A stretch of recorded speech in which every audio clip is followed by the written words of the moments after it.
ታሪኩ የሚጀምረው አንድን አነስተኛ የእርሻ ቦታ ሙሉ ሰብል በአንድ ሚስጢራዊና አስማታዊ ፈረስ በባከነበት ስፍራ ላይ ነው። በማግስቱ ጠዋት የእርሻው ባለቤት የደረሰውን ውድመት ሲያይ በእጅጉ ይጨነቃል። ሦስቱንም ወንዶች ልጆቹን ጠርቶ ሌሊት ማሳውን እየጠበቀ ምርቱን የሚያጠፋውን ማንኛውንም ነገር ሊያስቆም የሚችል ሰው መኖር እንዳለበት ይነግራቸዋል።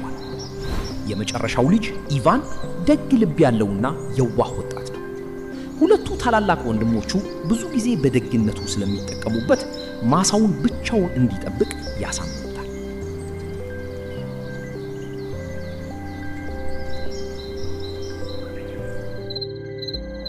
በዚያኑ ሌሊት ኢቫን ከትንሽ ጃርት ጓደኛው ጋር ሆኖ ከገበሬው ቤት አጠገብ ጥበቃ ላይ ያለ ድንገት የፈረስ ድምፅ ይሰማል። ነገር ግን ዞር ሲል አንድ ግዙፍ ፈረስ ከበስተጀርባው ቆሟል። ኢቫን በጣም ይደነግጣል።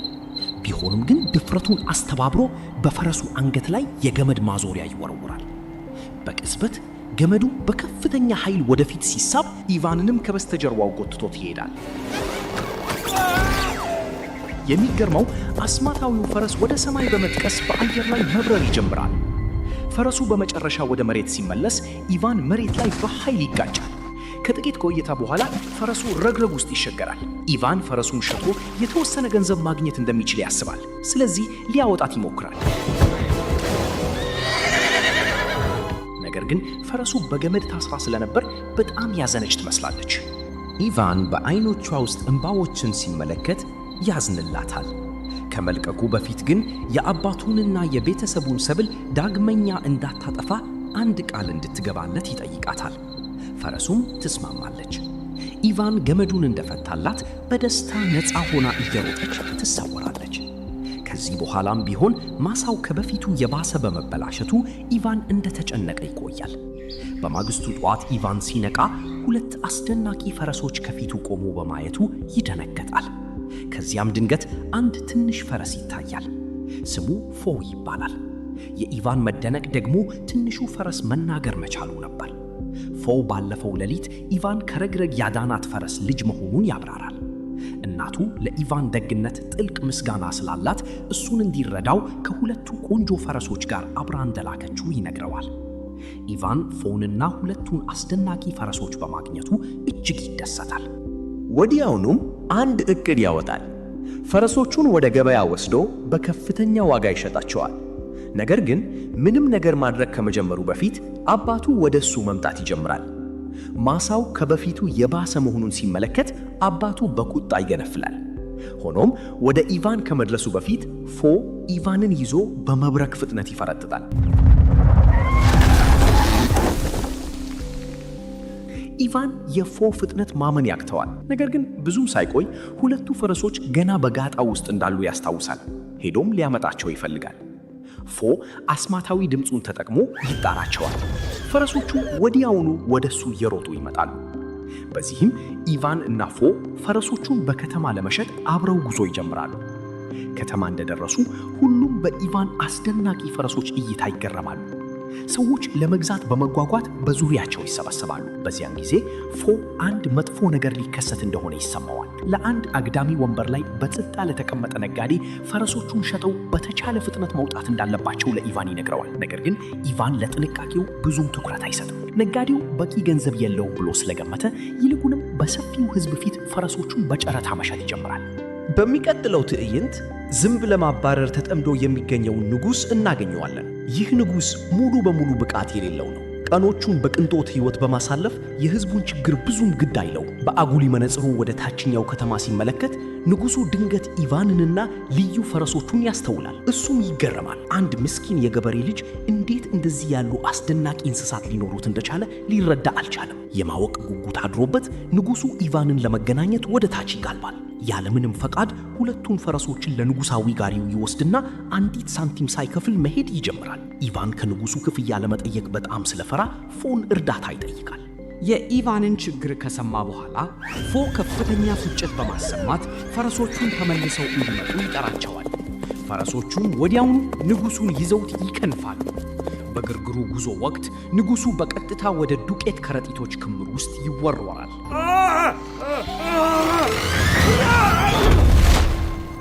በፊቱ ተደፍቶ በመውደቅ ከራስ እስከ እግሩ በዱቄት ይሸፈናል። ኢቫን ወደሱ ተጉዞ በመጨረሻ ለሁለቱ ፈረሶች ተገቢውን ዋጋ ለመጠየቅ ድፍረት ያገኛል። ንጉሡ በመጨረሻ ለሁለቱ አስደናቂ ፈረሶች ለኢቫን ለመክፈል ይስማማል። ነገር ግን የንጉሣዊ ሚኒስትር ሌላ ሐሳብ ነበረው። ለንጉሡ ኢቫንን የንጉሣዊ ፈረሶች ተንከባካቢ አድርገው ከቀጠሩት ውሎ አድሮ በቀል ሊወጡበት እንደሚችሉ ይነግረዋል። ንጉሡ ሐሳቡን ይወደውና ወዲያውኑ ኢቫንን በንጉሣዊው ጋጣ ላይ ኃላፊ ያደርገዋል። ጊዜ ያለፈ ሲሄድ የኢቫን ደስተኛ ስብዕናና ደግ ልብ በሕዝቡ ዘንድ ይበልጥ ተወዳጅ ያደርገዋል። ሁሉም በዙሪያው መሆን ያስደስተዋል። ይህንን ማየት ንጉሡን በቁጣ ይሞላዋል። እሱ ኢቫንን ወደ ቤተ መንግሥት ያመጣው ለመቀጣት በማሰብ ነበር። ነገር ግን ይልቁኑ የንጉሡ የራሱ ተወዳጅነት እየደበዘዘ ሲሄድ ኢቫን በዜጎች ዘንድ ተወዳጅ እየሆነ ይሄዳል። የንጉሡን ብስጭት ያስተዋለው ሚኒስትሩ ሌላ ሴራ ያወጣል። ንጉሡ ኢቫንን ታዋቂዋን የፋየር በርድ የእሳት ወፍ እንድታገኝ ወደ ተልእኮ እንዲልኩት ይነግረዋል። በእሱ መሠረት በታሪክ ውስጥ ማንም አስማታዊ ፍጥረትን መያዝ የቻለ የለም። ኢቫን ካልተሳካለትና ባዶ እጁን ከተመለሰ የንጉሣዊ ትእዛዝ ባለማክበሩ ሊቀጡት ይችላሉ። ንጉሡ ወዲያውኑ እቅዱን ይወደዋል። ያለምንም ጊዜ ማባከን ኢቫን የፋየር በርድን ፈልጎ በሕይወት እንዲያመጣት ያዝዘዋል። ኢቫን ስለ ትልእኩ ለፎ ሲነግረው ፎ ሙሉ በሙሉ ይደነግጣል። እሱ የፋየር በርድን አስፈሪ ዝና ያውቃል። እሷን ለመፈለግ የሄደ ማንኛውም ሰው ያለምንም ፍንጭ ጠፍቷል። የፋየር በርድ ወደ እሷ ለመቅረብ የደፈረውን ማንኛውንም ሰው በማቃጠል ትታወቃለች። ነገር ግን የንጉሡ ትእዛዝ ችላ ሊባል ስለማይችል ፎ ጓደኛውን ከመርዳት ውጪ ሌላ አማራጭ የለው። ፎ ልዩ ፍጥነቱን በመጠቀም ኢቫንን የእንቅልፍ ፍሬዎች በመባል የሚታወቅ ብርቅዬ ተክል ወደሚበቅልበት ጫካ ጥልቅ ውስጥ ይወስደዋል። ፎ የፋየር በርድን በኃይል ለመያዝ መሞከር የማይቻል መሆኑን ያብራራል። ፍጡሯ በቀላሉ ወደ አመድነት ትቀይራቸዋለች። ለዚህ ነው የእንቅልፍ ፍሬዎች የሚያስፈልጓቸው። የፋየር በርድ ፍሬዎችን መብላት ትወዳለች እና በሆነ መንገድ እነዚህን ልዩ ፍሬዎች እንድትበላ ካታለሏት ጥልቅ እንቅልፍ ውስጥ ትወድቃለች። አንዴ ይህ ከተከሰተ እሷን መያዝ ቀላል ይሆናል። የእንቅልፍ ፍሬዎችን ከሰበሰቡ በኋላ ኢቫን እና ፎ በአንድ ሰፊ በረሃ መካከል ወደሚገኝ ትንሽ ኩሬ ይጓዛል። በአፈ ታሪክ መሠረት የፋየር በርድ በዚያ አካባቢ ከአሸዋው በታች ትኖራለች። ኢቫን የእንቅልፍ ፍሬዎችን መሬት ላይ ይወረውራል። ጣፋጭ መዓዛው ወዲያውኑ በአየር ላይ ይሰራጫል እና ከጥቂት ቅጽበቶች በኋላ የፋየር በርድ ከአሸዋው በታች ትፈልቃለች።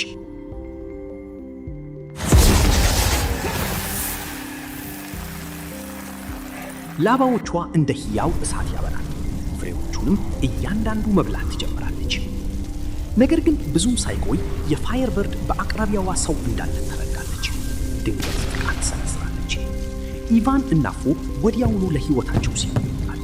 የተቆጣቸው ፍጡርም ያሳድዳቸዋል። እሳት በየቦታው ይነሳል። መላውን አካባቢ በነበልባል ያጠፋዋል። ሁኔታው በእያንዳንዱ ሰከንድ የበለጠ አደገኛ እየሆነ ይሄዳል። በመጨረሻም ፍጡሯ ልትመታ ስትል ኢቫን የቀረውን የመጨረሻውን የእንቅልፍ ፍሬ ይወረውራል። የፋየር በርድ ትወጣዋለች። ከጥቂት ቅጽበቶች በኋላ አይኖቿ መከደን ይጀምራሉ እና ወደ ጥልቅ እንቅልፍ ትወድቃለች። እድሉን በመጠቀም ኢቫን የፋየር በርድን ጠንካራ የብረት ጎጆ ውስጥ ይዘጋባታል። በኋላ ላይ የፋየር በርድ ስትነቃ መያዟን ትረዳለች። አስማታዊቷ ፍጡር ልቧ ተሰብሮ ማልቀስ ትጀምራለች። የፋየር በርድን በጣም አዝና ሲያት ኢቫን በቁጥጥር ስር ለማቆየት አቅም ያጣል። ደግ ተፈጥሮው እንደገና ያሸንፋል እና ጎጆውን ይከፍታል። የፋየር በርድ በመጨረሻ ነፃ ትሆናለች። በደስታ ተሞልታ ኢቫንን ትመለከታለች እና በጸጥታ ታመሰግነዋለች። ከዚያም የሚንቀለቀሉ ክንፎቿን ዘርግታ ወደ ሰማይ ትወጣለች። በደመናዎች መካከልም ትሰወራለች። ከመሄዷ በፊት ግን የፋየር በርድ ለኢቫን ከሚያበሩ ላባዎቿ አንዱን በስጦታና በምስጋና መግለጫ መልክ ትሰጠዋለች። ኢቫን በጣም ይደሰታል። አስማታዊውን ላባ በእጁ ይዞ እሱና ፎ ወደ ንጉሡ ቤተ መንግሥት ይመለሳሉ። እዚያም ኢቫን የፋየር በርድን እንዴት መያዝ እንደቻለ እና በኋላ ላይ ምን ያህል እንዳዘነች አይቶ እንዴት እንደለቀቃት ያብራራል። ነገር ግን ማንም አያምነው። ንጉሡ፣ ሚኒስትሩ እና ቀሪው ችሎት ኢቫን መላውን ታሪክ እየፈጠረ ነው ብለው ያምናሉ። ኢቫን የፋየርበርድን ላባ ቢያሳያቸውም እንኳ አልረዳው። በዚያን ጊዜ ላባው በጭራሽ አያበራም ነበር። ያለ አስማታዊ ብርሃኑ ከተራ ላባ የተለየ አይመስልም ነበር። በዚህም ምክንያት ንጉሡ ኢቫን ተልእኮውን ማጠናቅ እንዳልቻለ ይገልጻል እና የሞት ፍርድ ይፈርድበታል። የሞት ቅጣቱን ለማስፈጸም ገዳዩ በተዘጋጀበት ወቅት አንድ አስደናቂ ነገር ይከሰታል። የፋየርበርድ ድንገት ትቅበዘበዛለች። አስማታዊቷ ፍጡር ኢቫን በእውነት ጥሩ ሰው መሆኑን ተረድታ እሱን ለመርዳት መጥታለች። ሁሉም ሰው የፋየርበርድን በገዛ አይኑ ባየበት ቅጽበት በመጨረሻ ኢቫን ሁልጊዜ እውነት ይናገር እንደነበር ይረዳሉ። አሁን ንጉሡ ቅጣቱን ከመሰረዝ ውጪ ሌላ አማራጭ የለም። እንዲያውም ኢቫን በታዘዘው መሰረት የፋየርበርድን በተሳካ ሁኔታ ስላገኘ ንጉሡ በደረጃ እድገት ለመሸለም ይገደዳል። ብዙም ሳይቆይ ኢቫንና የፋየርበርድ የቅርብ ጓደኛሞች ይሆናሉ። ንጉሡ ግን በጭራሽ ደስተኛ አይደለም። አሁን የሀገሪቱ ሕዝብ ኢቫንን ከበፊቱ በላይ ያደንቀዋል። የንጉሡ ቅናትም ማደጉን ይቀጥላል። ከምንም በላይ ኢቫንን አንዴና ለመጨረሻ ጊዜ ለማስወገድ ይፈልጋል። እንደገና የንጉሡ ሚኒስተር አዲስ ዕቅድ ያወጣል። ኢቫንን ታዋቂዋን የበረዶ ልዕልት እንድታገኝ ለመላክ ሐሳብ ያቀርባል። በሚኒስተሩ መሠረት እሷ በዓለም ረጅሙ ተራራ ጫፍ ላይ ትኖራለች። ይህም ማንኛውም ሰው ሊደርስበት የማይችል ቦታ ነው። ኢቫን ተልእኮውን ከተቀበለ በእርግጠኝነት አይሳካለትም ወይም የባሰ ነገር ይገጥመዋል። ንጉሡ ሐሳቡን ይወደውና ወዲያውኑ ኢቫን የበረዶዋን ልዕልት ወደ መንግሥቱ ይዞ እንዲመታ ያዝዘዋል። ብዙም ሳይቆይ ኢቫን እና ፎ ወደ ሌላ አደገኛ ጉዞ ይነሳሉ። በጉዞው ላይ ፎ የበረዶዋን ልዕልት መፈለግ በተግባር የሞት ፍርድ መሆኑን ደጋግሞ ያስጠነቀዋል። ነገር ግን እንደ ሁልጊዜው ኢቫን ወደ ኋላ ለማለት ፈቃደኛ አይሆንም። ከረጅምና አስቸጋሪ ጉዞ በኋላ ሁለቱ በመጨረሻ የበረዶዋ ልዕልት ትኖራለች ወደሚባልበት አንድ ምስጢራዊ ዋሻ ይደርሳሉ። ሆኖም አንድ ግዙፍ የበረዶ ግድግዳ መግቢያውን ሙሉ በሙሉ ዘግቶታል።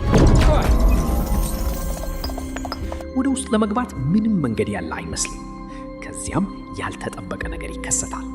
የፋየርበርድ ላባ ድንገት ማብራት ይጀምራል። አስማታዊው ላባ በቀጥታ ወደ ወፍራም የበረዶ ግድግዳ ይበረራል እና በጥቂት ሰከንዶች ውስጥ በረዶ መቅለጥ ይጀምራል። የፍሮዝን እንቅፋቱ ወደ ፈጣን ውሃ ሲፈርስ ፎ በኃይለኛ ውሃ ተወስዶ ከተራራው ጎን ይወድቃል። ኢቫን ይህንን አያስተውልም። ይልቁም ወደ ዋሻው ይገባል። በውስጡም ሁሉም በትክክል የሚመሳሰሉ በደርዘን የሚቆጠሩ የተኙ ልዕልቶችን ያገኛል። እውነተኛዋን የበረዶ ልዕልት ማግኘት የማይቻል ይመስላል። እንደ ዕድል ሆኖ የሚያበራው የፋየርበርድ ላባ ወደ እውነተኛዋ ልዕልት ይመራዋል። ኢቫን አብራው እንድትመጣ ይጠይቃታል። እሷ ግን እምቢ ትላለች። ልቧን ለማሸነፍ የሚበቃ ምንም አይነት ደፋር ጀግና በዓለም ላይ እንደማይገኝ ታምናለች። ያለምንም ማስጠንቀቂያ ከተራራው ላይ ትዘላለች። ደንግጦ ኢቫን ያለምንም ጥርጣሬ ወዲያውኑ ከኋሏ ይዘላል። የበረዶዋ ልዕልት በልዩ አስማታዊ ቀሚሷ አማካኝነት በአየር ላይ መንሸራተት ትችላለች። ነገር ግን ኢቫን ወደ መሬት ሲወድቅ ስታይ ወዲያውኑ ይዛው አብራው ትጎትተዋለች። በሚያሳዝነው ሁኔታ በትግሉ ወቅት ኢቫን በአጋጣሚ የአስማት ቀሚሷን ክፍል ይቀደዋል። አሁን ሁለቱም በቀጥታ ወደ መሬት መውረድ ይጀምራሉ። በዚያው ቅጽበት ፎ ይደርሳል። የአስማት ላባውን ኃይል በመጠቀም አደጋው ከመከሰቱ በፊት ይደርስና ያድናቸዋል። በሕይወት ቢተርፉም የበረዶዋ ልዕልት በውድቀቱ ምክንያት ራሷን ትሳታለች። በዚያውኑ ሌሊት ቡድኑ ለማረፍ ጫካ ውስጥ ይሰፍራል። ልዕልቷ ተኝታ እያለ ፎ ከኢቫን ጋር ይነጋገራል እና ግልጽ የሆነ ነገር ያሳያል። ኢቫን በበረዶዋ ልዕልት ላይ ፍቅር ይዟል። ፎ በእነዚያ ስሜቶች ምክንያት ወደ ንጉሡ መመለስ እንደሌለባቸው ይነግረዋል። ካደረጉ ነገሮች በመጥፎ ሁኔታ ብቻ ያበቃሉ። ነገር ግን እንደሌላው ጊዜ ሁሉ ኢቫን ማስጠንቀቂያውን ችላ ይላል። በውስጧ የበረዶዋ ልዕልትም ለኢቫን ስሜት ማሳየት ጀምራለች። በማግስቱ ጠዋት ኢቫን፣ ፎ እና የበረዶዋ ልዕልት ወደ ንጉሣዊው ቤተ መንግሥት ይመለሳሉ። ንጉሡ ሲያያቸው በቁጣ ይሞላል። እንደገና ኢቫን ሁሉም ሰው የማይቻል የመሰለውን አሳክቷል እና ንጉሡ ስህተት መሆኑን አረጋግቷል።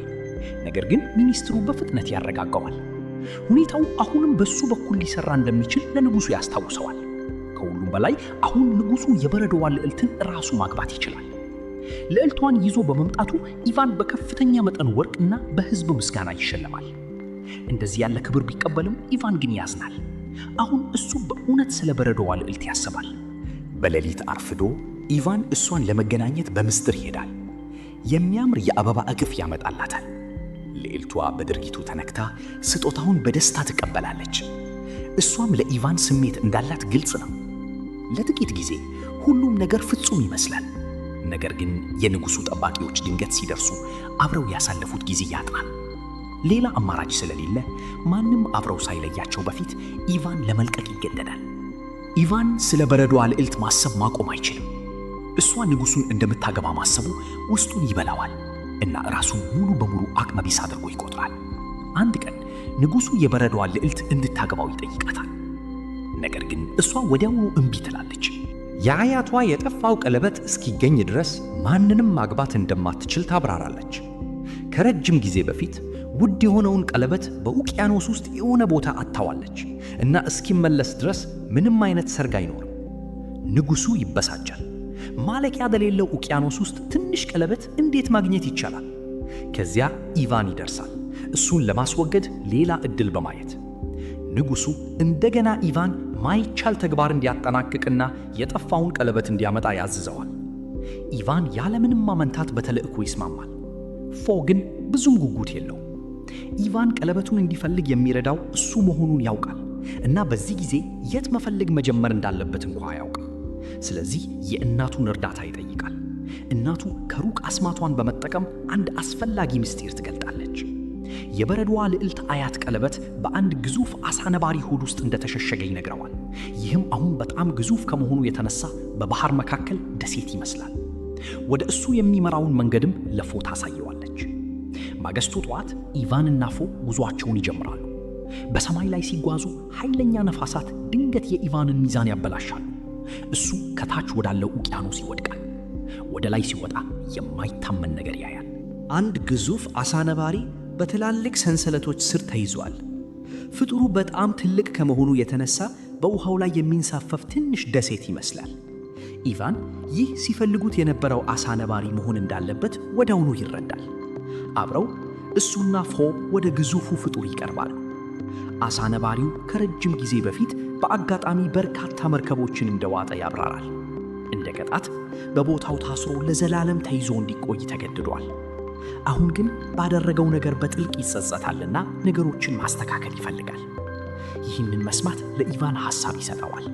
በአሁነ መንገድ አሳ ነባሪው እንዲያስነጥሰው ማድረግ ከቻለ ኃይሉ ሰንሰለቱን ሰብሮ ነፃ ሊያወጣው እንደሚችል ያስባል። ስለዚህ ኢቫን እና ፎ በቀጥታ ወደ አሳ ነባሪው አፍንጫ ያመራሉ። ከጥቂት ቅጽበቶች በኋላ አሳ ነባሪው ምድርን የሚያናውጥ ማስነጥስ ያስነጥሳል።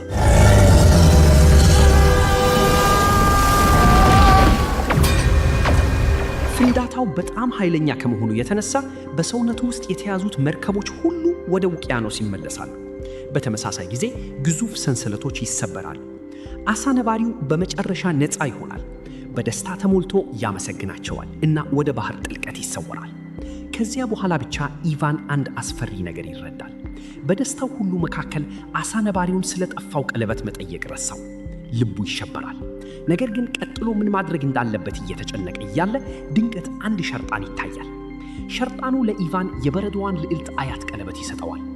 እንደሚታየው አሳ ነባሪው ኢቫን በእውነት የሚፈልገውን ተረድቶ ከመሄዱ በፊት ቀለበቱ መድረሱን አረጋግጧል። ኢቫን በጣም ይደሰታል። ቀለበቱ በእጁ እያለ እሱና ፎ ወደ መንግስቱ ይመለሳሉ። ከደረሱ በኋላ ኢቫን በምስጢር ከበረዶዋ ልዕልት ጋር ይገናኛል እና ውድ የሆነውን ቀለበት ይሰጣታል። እሷም ትገረማለች። ባየችው ቅጽበት ኢቫን ለሷ ሲል ምን ያህል ለመጓዝ ፈቃደኛ እንደነበር ትረዳለች።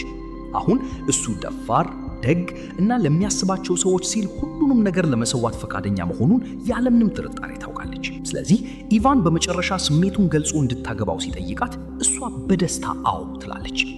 ለመጀመሪያ ጊዜ ሁሉም ነገር እየተሳካ መስላል። ነገር ግን ደስታቸው ብዙ አይቆይም። የንጉሱ ሚኒስትር ኢቫንና የበረዶዋን ልዕልትን አብሮ በምስጢር ይመለከታቸዋል። ምን እየተካሄደ እንዳለ በመረዳት ወዲያውኑ ወታደሮችን ሰብስቦ ኢቫንን ለመያዝ ወደ ልዕልቷ ቤተ መንግሥት ይፈጥናል። በኢቫንና በንጉሳዊው ጠባቂዎች መካከል ከባድ ውጊያ ይነሳል። ድምፁ በመጨረሻ ንጉሱን ይቀሰቅሰዋል። ወደ ውጭ ወጥቶ ወደ ቤተ መንግሥት በረንዳ ሲመለከት ፎ በአቅራቢያው ቆሞ ያስተውላል። ያለምንም ጥርጣሬ ንጉሱ ጠመንጃውን አንስቶ ይተኩሳል። ጥይቱ ፎን ይመታል። ደፋሩ ትንሽ ፈረስ በከባድ ሁኔታ ቆስሎ ከበረንዳው በታች ይወድቃል። ኢቫን ከበረዷ ልዕልት ጋር በምስጢር በመገናኘቱ ታስሮ ወደ ወህኒ ይጣላል። በዚያውኑ ሌሊት ልዕልቷ በክፍሏ ውስጥ ብቻዋን ተቀምጣ እያለ ድንገት አንዲት ትንሽ ጫጩት ታይቶ ይመራታል። ጫጩቷ በእውነቱ በፎ የተላከች ነበር። ልዕልቷ ከፎ ጋር ስትገናኝ አንድ አስፈላጊ ሚስጥር ትገልጻለች። ንጉሱን ለማስወገድ እንደፈለገች ታብራራለች። ስለዚህ እንደገና ወጣት መሆን እንደሚችል ቃል በመግባት አታልለዋለች። 3 አስማታዊ በርሜሎችን ያካተተ ልዩ ስነ ስርዓት ወጣቱን እንደሚመልስለት አሳምነዋለች። ሆኖም የንጉሱ ሚኒስትር እቅዱን ሰምቶ ኢቫን መጀመሪያ መፈተሽ እንዳለበት ሐሳብ አቀረበ። በዚህም ምክንያት ኢቫን በሚቀጥለው ጠዋት በ3ቱ በርሜሎች ውስጥ እንዲያልፍ ይገደዳል። የመጀመሪያው በርሜል የበረዶ ውሃ ይዟል። ሁለተኛው በሚፈላ ሙቅ ውሃ የተሞላ ነው። ሶስተኛው ደግሞ የሚፈላ ወተት ይዟል። ልዕልቷ ኢቫን በሕይወት እንዲተርፉ ከፈለጉ በሚስጥር 3 አስማታዊ ነገሮችን በእነዚያ በርሜሎች ውስጥ ማስቀመጥ እንዳለባቸው ታብራራለች። የአያቷ ቀለበት በመጀመሪያው በርሜል ውስጥ መጣል አለበት። የፋየርበርድ ላባ በሁለተኛው ውስጥ መቀመጥ አለበት እና 3ኛው በርሜል ታዋቂውን የሕይወትና የሞት አበባ ይፈልጋል። ችግሩ ይህ አስማታዊ አበባ በዓለም ዳርቻ ላይ የሚበቅል መሆኑ ነው። ይህንን ከሰማ በኋላ ፎ ይጨነቃል። እሱ ቀድሞውኑ በንጉሱ ጥቃት ከባድ ጉዳት ደርሶበታል። እናም ያን ያህል ርቀት ተጉዞ ከፀሐይ መውጫ በፊት ሊመለስ እንደሚችል አያምንም። ነገር ግን ልዕልቷ ታበረታታዋለች። ይህንን ማድረግ የሚችል ሰው ካለ እሱ መሆኑን ትነግረዋለች። በእሷ እምነት ተነሳስቶ ፎ አስማታዊውን አበባ ለመፈለግ በከፍተኛ ፍጥነት ይነሳል። በማግስቱ ጠዋት ኢቫን በመላው መንግስት ፊት ይቀርባል።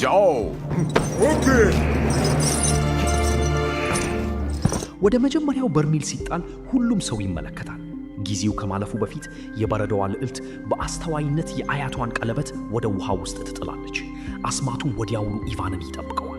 ጉዳት ከመድረሱ ይልቅ በሰላም ወደ ሁለተኛው በርሜል ይወረወራል። በዚያው ቅጽበት የፋየርበርድ ደርሳ ከሚያበሩ ላባዎቿ አንዱን ወደ ሙቅ ውሃው ውስጥ ትጥላለች። እንደገና ኢቫን ይተርፋል።